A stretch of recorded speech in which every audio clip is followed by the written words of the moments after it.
Hi there guys, I'm back again with a new video. In today's video I'm going to be taking a look at the DJI Mini 3 Pro. So this is going to be the final version, so this is what you're going to get from DJI. This has been sealed and this is definitely not a demo version. After that I'm going to go over a basic overview of how it compares to the Mini 2 and if it's actually worth doing the upgrade. So with this setup that I have, I actually got it with the special controller as well, so we're going to be taking a quick look on that as well. So let's get started.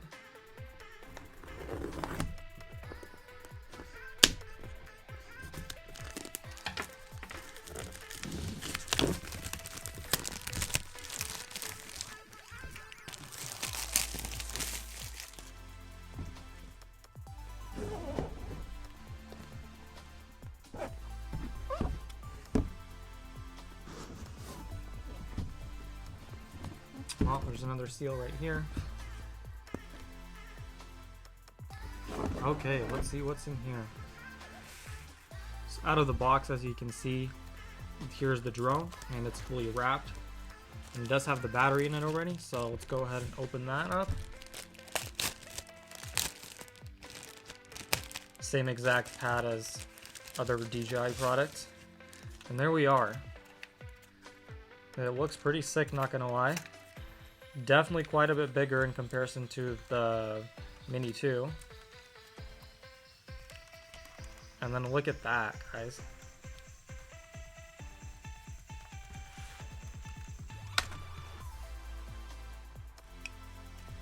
Massive gimbal protector. And then we can see right away there's a little foam insert for the gimbal. And then there's the gimbal assembly itself.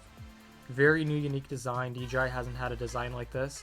As you can see, there's the two forward sensors, the two little rear ones, and then we can take a look at the underside. We can see there's the landing gear, sensors right here as well. So it's very well equipped in comparison to the Mini 2. Excellent.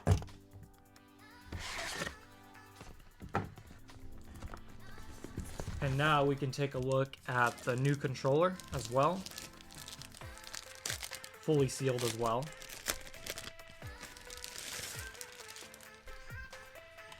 And in here we can see, I'd say it's about the exact same size as a smart controller, maybe just a little bit smaller. And it's really nice. There's no antennas that folds out. And then at the back, just like on the other smart controller, the two gimbal sticks are locked into place here. I don't know, there's a little, two little screw holes here. I don't know what you could mount there, but as you can see, it looks excellent. Really good quality. I don't know about the design of these. DJI keeps switching up the design of the gimbal sticks. And then this one just doesn't look very strong. It looks like it could break off pretty easily, so I'd probably watch out when putting these on and off. They're pretty weak looking. So here's going to be the first power up of the new controller. Really good display.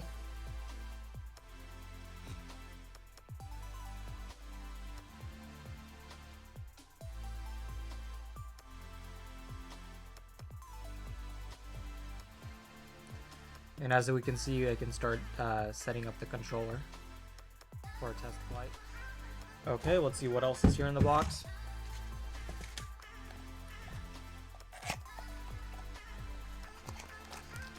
And then in here, there's just going to be your basic instruction manual, a little bit more paperwork, one set of extra propellers, a screwdriver for replacing propellers, and then just a USB-C to USB-C cable for charging the drone and the controller. So my main question is, how does this compare to the Mini 2? And here we are, we have a pretty beat up Mini 2 that's seen some serious damage. Overall, the weak points on a Mavic Mini 2 are the gimbal. The gimbal is just held in by 4 very weak joints, and those like to break pretty easily. And another very weak point on the Mini 2 overall is their rear arms. They're just held in by 3 small screws, and on the back of this, the frame really likes to crack right here. It's a really common break point, so right here. And the gimbal, everybody knows how problematic the gimbals are in DJI drones. And then this one is no exception. This one breaks continuously. I've fixed over 50 of these already. Very common issue. The arms are quite weak as well, so that's another thing to take into notice. Now looking at this drone, as we can see, the gimbal setup is completely different. Overall, this setup reminds me a little bit of the Mavic Air 2. It definitely looks like a much stronger design. You can see all the arms are quite a bit thicker. So even if it's in a crash, it should withstand some more damage. Now looking at the arms, it looks like the front arms are a pretty good design. And then these ones, the front ones, I have no idea yet. I've yet to crash it, so I'd give you guys an update on that. The propellers are quite a bit larger. You can see the overall size difference here. Let me put these two next to each other. You can just see the overall chassis of the drone is about the same size, but you can see the actual distance and the length of each arm is quite a bit longer, and the propeller you can see is at least another inch longer or so. And now looking at the underside, this one has a lot more open areas for moisture and things to get into, and then on this one you can see how much better sealed it is. And then let's take a look at the battery compartment as well.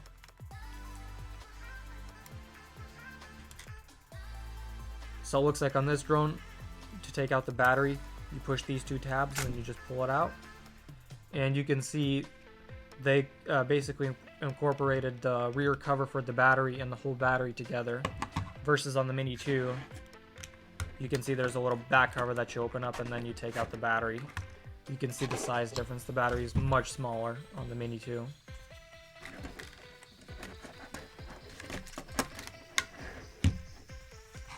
So taking a look at the internals, most of the internals are just as exposed as just on the Mini 2, so be careful getting any dirt or any other debris in there. I definitely watch out for that. And then in terms of repairability, it does look like everything is easily accessible. You can see screws everywhere to take things apart, so it should be about the same, maybe even actually easier to repair in comparison to the Mini 2. Alright, so I've gotten the controller set up. So controller is definitely pretty nice. It's basically just a dumbed down version of the smart controller, so the only app that you can run on this is just the DJI Fly app. If you try to go into the settings, you only have brightness controls, sound control, Bluetooth, airplane mode, mute, and that's pretty much it. So the only app that you can run on this is basically just the DJI Fly app, and I don't know if DJI is going to release an update to maybe add some extra features, but from now on it looks like that's the only option. So I'm going to go ahead and power on the drone for the first time.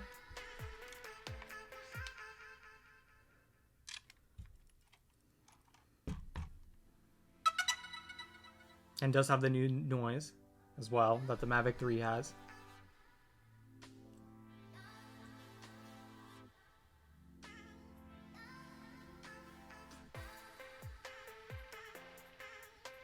Okay. And it looks like that's it. It's set up and ready to go. Oh, well, activating it too. And there you guys can see just the standard DJI Fly app, and the drone is ready to go. There is already an update for it as well, of course. And another few similarities and differences that I noticed is if you can take a look at the motors, these motors are much weaker. You can see that the thickness of the metal is actually so much thinner, so the motors on this are definitely a lot thicker. And this was another common problem. These motors do bend frequently, even from just a small little prop strike. So take a look at these motors on the Mini 2. On this one, you can definitely see that it's quite a bit thicker. And as you can also notice, on the front of this drone, there's no landing gear, while on the Mini 2 there is. And on this drone, there's also an LED on the two front legs, which is a pretty nice indicator when you're flying as well. If we take a look at the back, there's just not very much to see. You just have your standard ports for your SD card and for your USB-C for charging, and then the exact same goes for the Mini 2. Another thing that has changed on the Mini 3 is there's no bottom LED like there was on the Mini 2, and on the front as well, you don't have that LED just like you did on the Mini 2. So the Mini 3 does have less LEDs, but it does have two LEDs on each leg on the front of the drone, which is a pretty nice feature. sleek design, and it is just about as compact as the Mini 2. So if I fold this arm, fold this arm, fold in this arm, and this arm, we can look at the compactness of each drone.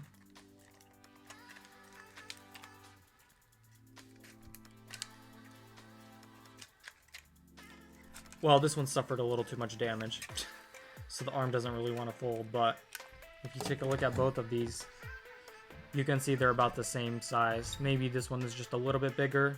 There's a little bit more edges sticking out. This one's just a bit more sleek, but overall, just by looking at it, this definitely looks like a much more sturdy unit. Just the overall design and the feel of it just feels a lot better. Your indicator is also going to be on the top now for your battery, versus on the Mini 2 it was on the bottom. I kind of don't like that feature because when the drone's just in the air above you, it's pretty nice when you can just see the LED status on the bottom. So I don't really know why they added. It's a little easier to access the button versus flipping up the drone every time, but I would have definitely liked to see those LEDs on the underside. As you can see here, yeah, there's just 2 landing gear pads here, and that's about it. You do have these 2 vision sensors and the 2 sonars, which is the exact same thing that was on the Mini 2, except now there's these 2 added vision sensors for the bottom as well, so I think it'll give it a little bit more accuracy in the air. So that's a wrap up of the video and unboxing of the Mini 3 Pro and the first impressions that I have over it. So definitely looks like it's quite an upgrade in comparison to the Mini 2, no questions. Camera is much better, motors are sturdier. It has more flight time, obstacle avoidance, and it comes with a controller that you can purchase as well for a pretty good price. So overall, definitely would recommend this drone over the Mini 2 just from looking at the current state of it. Because the Mini 2, we get it, it looks more like a toy. This definitely looks like a piece of serious equipment that you can definitely do some serious work with. The camera is very much improved in comparison to the Mini 2, so I would definitely recommend taking a look at this drone and seeing if this is a good upgrade for you.